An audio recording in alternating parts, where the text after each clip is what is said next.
Hello दोस्तों, आप सभी का स्वागत है आपका अपना क्लास मैजिकल क्लास 2.0 में। तो दोस्तों, आज हम लोग देखेंगे दिल्ली सल्तनत का पार्ट 2। ठीक है ना। इसमें हम लोग कवर करेंगे खिलजी वंश को। ठीक है। इससे पहले गुलाम वंश के बारे में theory plus previous year question और एमसीक्यू क्वेश्चन कवर करा चुके हैं। आप लोग जाके चैनल पे देख सकते हैं। तो चलिए, आज हम लोग देखेंगे खिलजी वंश के बारे में। तो बिना टाइम वेस्ट किए हुए अपने क्लास को शुरू करते हैं। पहले हम लोग थ्योरी क्लास को देखेंगे और लास्ट में चलकर प्रीवियस ईयर क्वेश्चन को अटेम्प्ट करेंगे। दिल्ली सल्तनत, ठीक है ना। दिल्ली सल्तनत काल 1206 से 1526 ईस्वी तक चला। इसमें कुल 5 वंशों ने शासन किया था। ठीक है।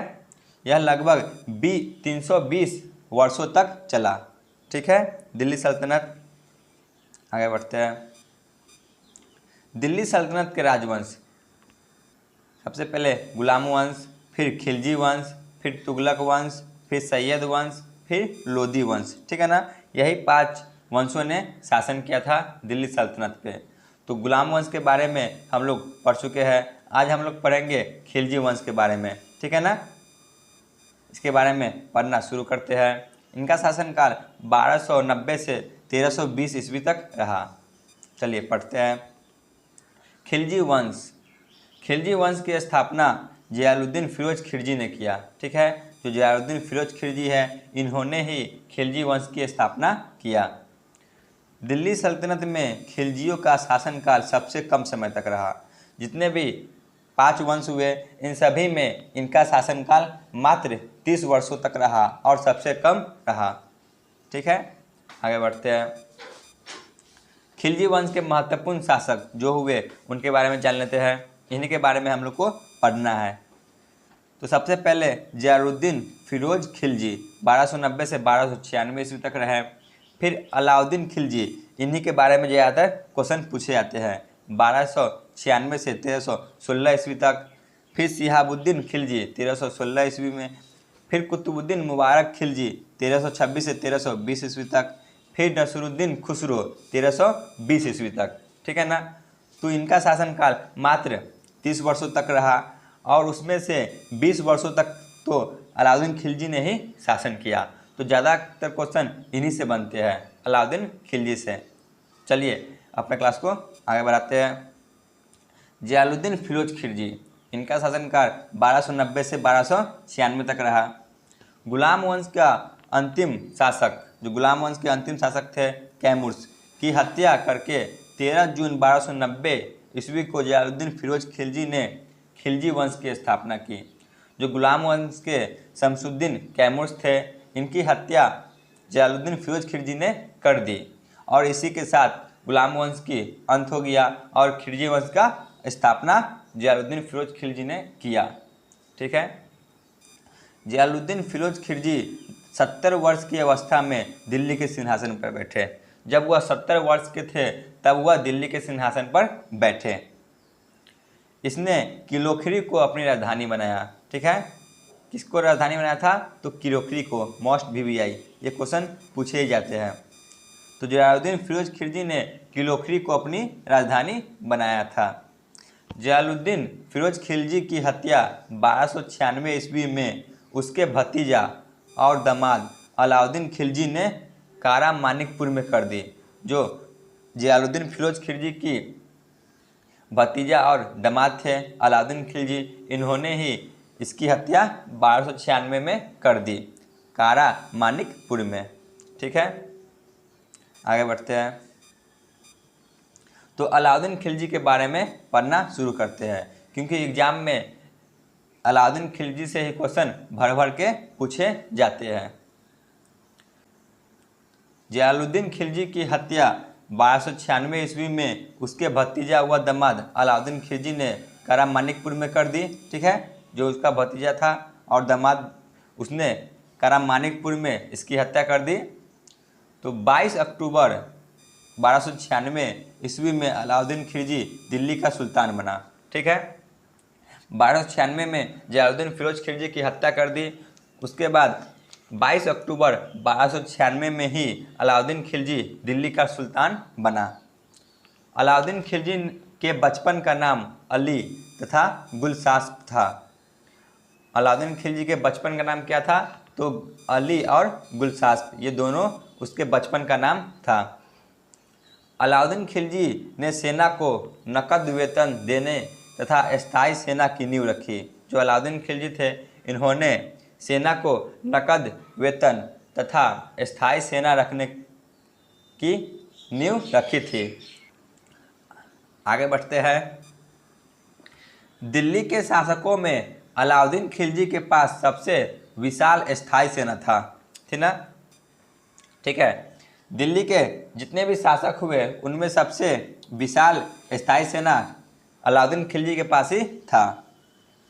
घोड़ा दागने और सैनिकों का हुलिया लिखने की प्रथा की शुरुआत अलाउद्दीन खिलजी ने ही किया। मोस्ट VVI, सैनिकों की हुलिया और घोड़ा दागने की प्रथा थी, इसकी शुरुआत अलाउद्दीन खिलजी ने ही किया था।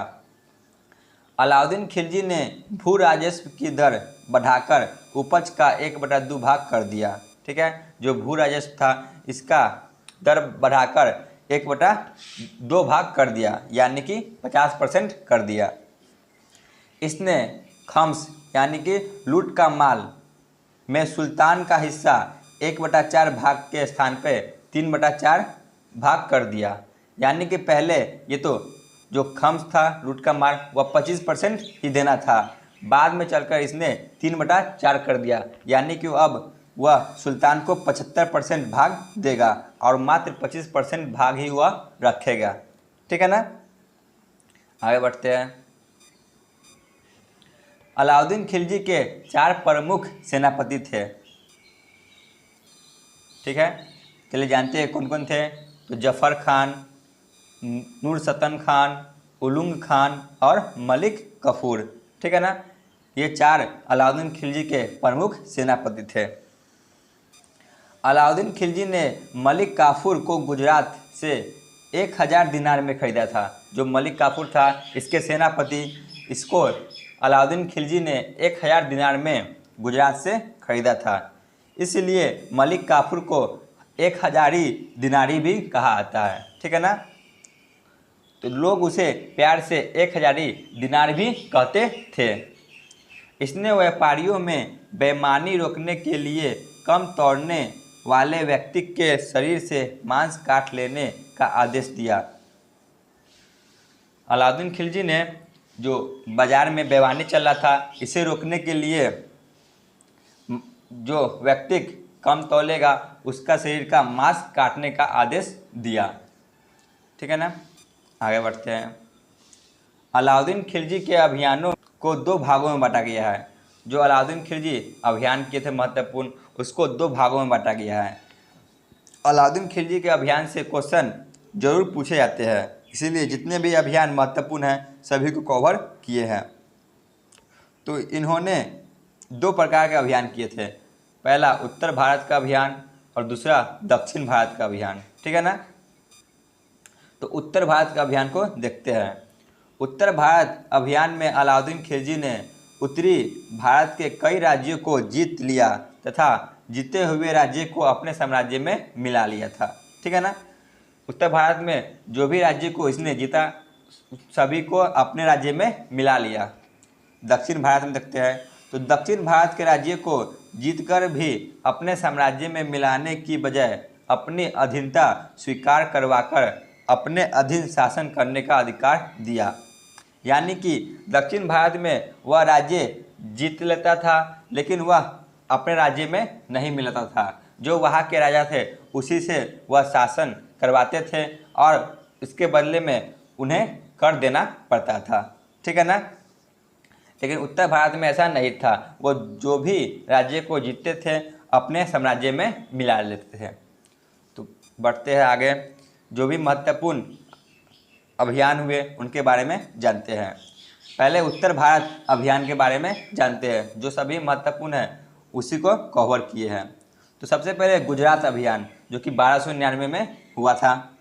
तो इस समय यहाँ का शासक कर्ण बघेला था।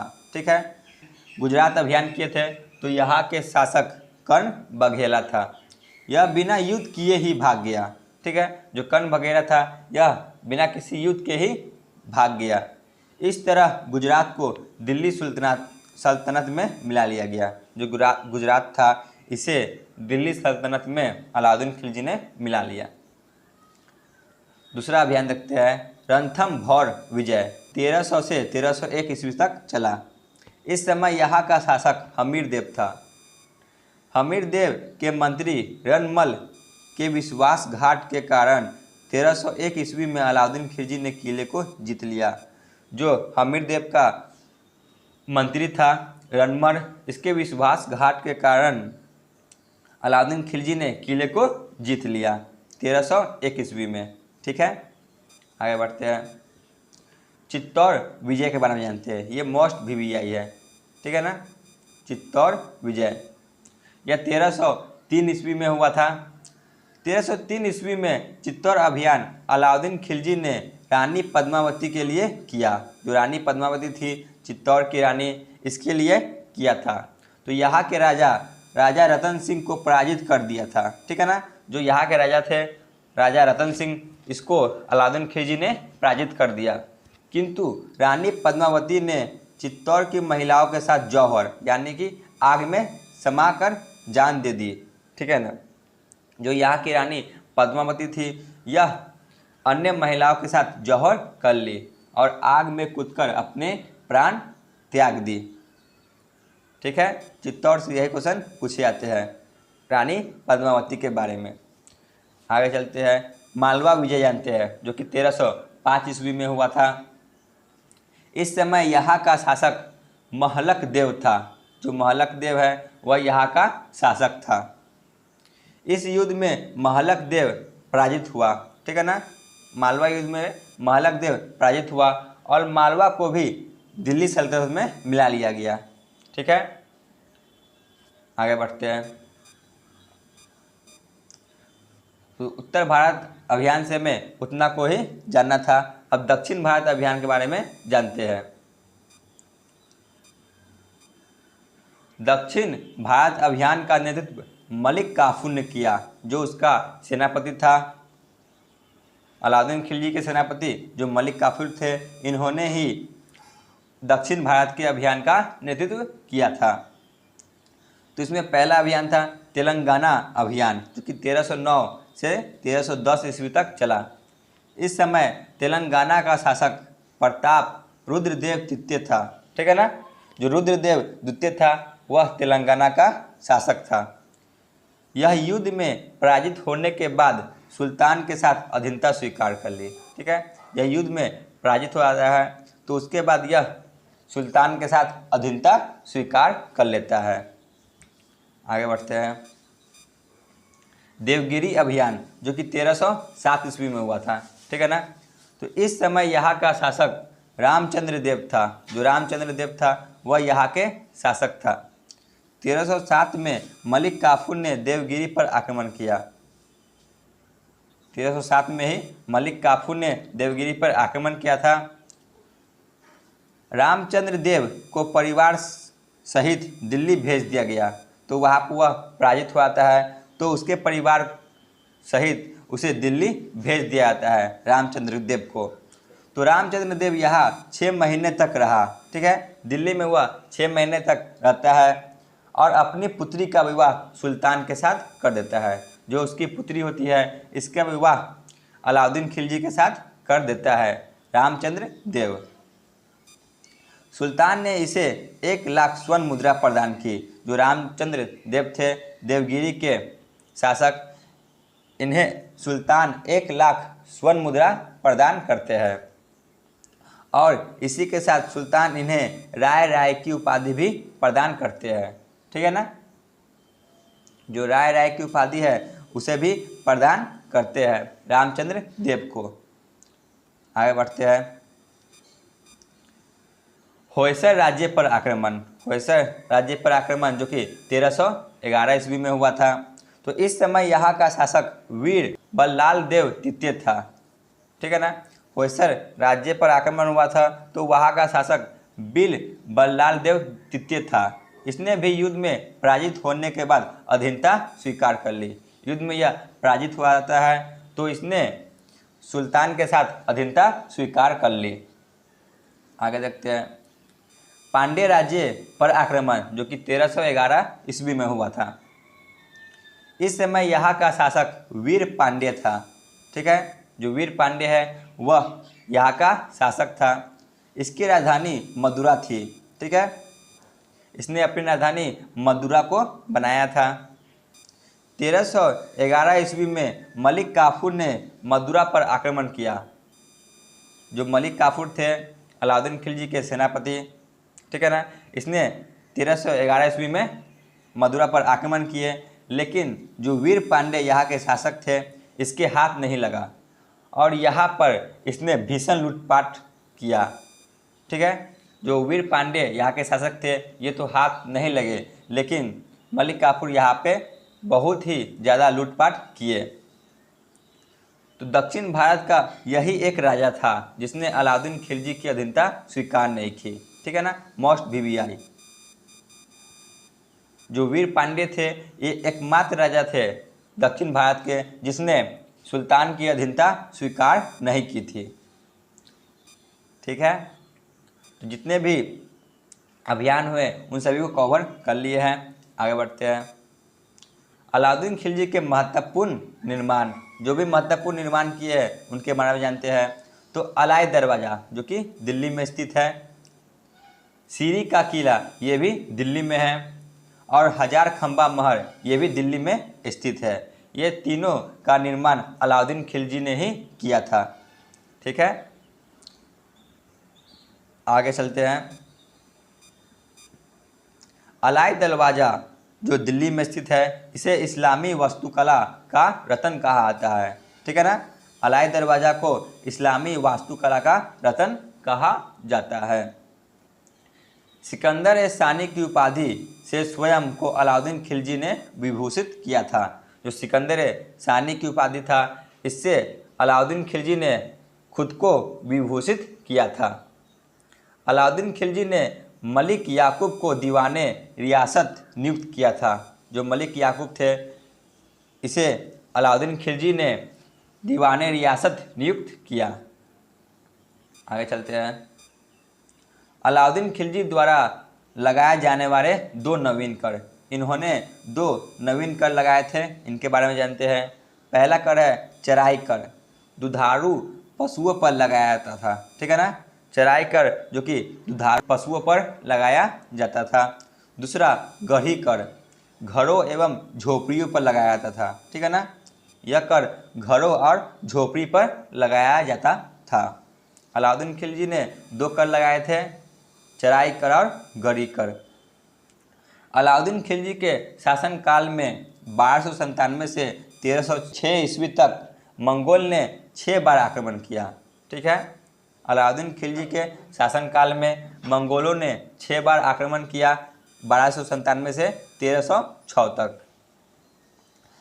तो अलाउद्दीन खिलजी की मृत्यु 5 जनवरी 1316 ईस्वी को हो जाती है। जो अलाउद्दीन खिलजी थे दिल्ली के शासक, इनकी मृत्यु 1316 ईस्वी में हो जाती है। आगे बढ़ते हैं।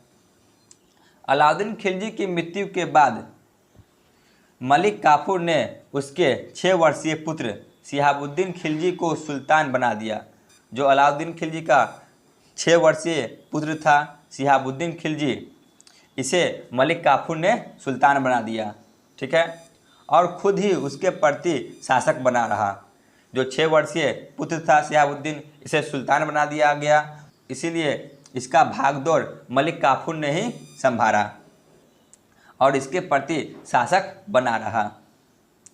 मात्र 35 दिन के शासन के बाद अलाउद्दीन खिलजी के तीसरे बेटे, जो अलाउद्दीन खिलजी के तीसरा बेटा थे, ठीक है, मुबारक शाह खिलजी ने मलिक काफूर की हत्या कर दी।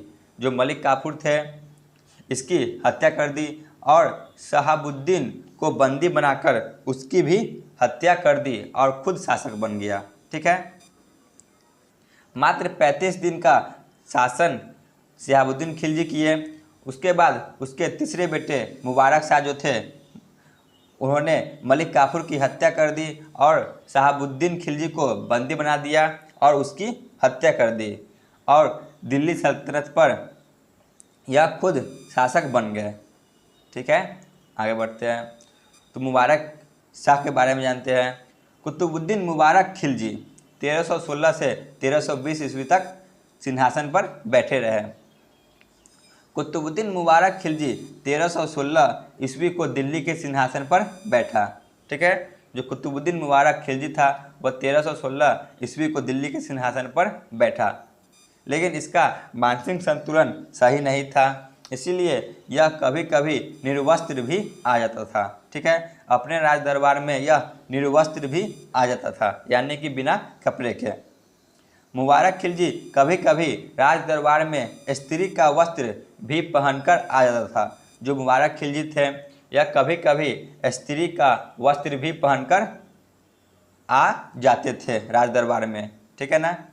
तो मुबारक खान ने खलीफा की उपाधि धारण की थी। जो मुबारक खिलजी है वह खलीफा की उपाधि धारण किए थे। ठीक है, तो मुबारक खिलजी के बारे में हमें इतना ही जानना है, इसी से क्वेश्चन पूछे जाते हैं। आगे बढ़ते हैं। मुबारक के वजीर, जो मुबारक के वजीर थे खुसरो खान ने 15 अप्रैल 1320 ईस्वी को इसकी हत्या कर दी। ठीक है, इसके वजीर ने ही इसकी हत्या 1320 ईस्वी में कर दी और स्वयं दिल्ली के सिंहासन पर बैठा। ठीक है, तो नसरुद्दीन खुसरो शाह के बारे में जान लेते हैं। नसरुद्दीन खुसरो शाह 15 अप्रैल से 27 अप्रैल 1320 ईस्वी तक के शासक बना रहा। ठीक है, यह ज़्यादा देर तक शासक नहीं बना रहा, मात्र 12 दिन तक ही शासन बना 1320 ईस्वी तक। उसके बाद उसकी हत्या कर दी जाती है और खिलजी वंश की समाप्ति हो जाती है। ठीक है, 27 अप्रैल 1320 को नसरुद्दीन खुसरो की हत्या कर दी गई और इसी के साथ खिलजी वंश की समाप्ति भी हो गई। तो इसके आगे तुगलक वंश के बारे में हम लोग पढ़ेंगे। तो चलिए, आज का थ्योरी क्लास यहीं पे ख़त्म होता है। चलिए देखते हैं प्रीवियस ईयर क्वेश्चन को। तो पहला क्वेश्चन है, खिलजी वंश की स्थापना किसने किया? बताइए, खिलजी वंश की स्थापना किसने किया? Option A Jalaluddin Firoz Khilji, option B Alauddin Khilji, option C Mubarak Khilji, option D Khusro Shah. Khilji वंश की स्थापना ऑप्शन ए जलालुद्दीन फिरोज खिलजी ने किया। आगे बढ़ते हैं। क्वेश्चन नंबर 2, जलालुद्दीन फिरोज खिलजी अपना राजधानी किसे बनाया? बताइए, जो जलालुद्दीन फिरोज खिलजी थे इन्होंने अपनी राजधानी किसे बनाया? ऑप्शन ए पंजाब को, ऑप्शन बी गजनी को, ऑप्शन सी दिल्ली को, ऑप्शन डी किलोखरी को। तो इसने अपनी राजधानी किलोखरी को बनाया, ऑप्शन डी।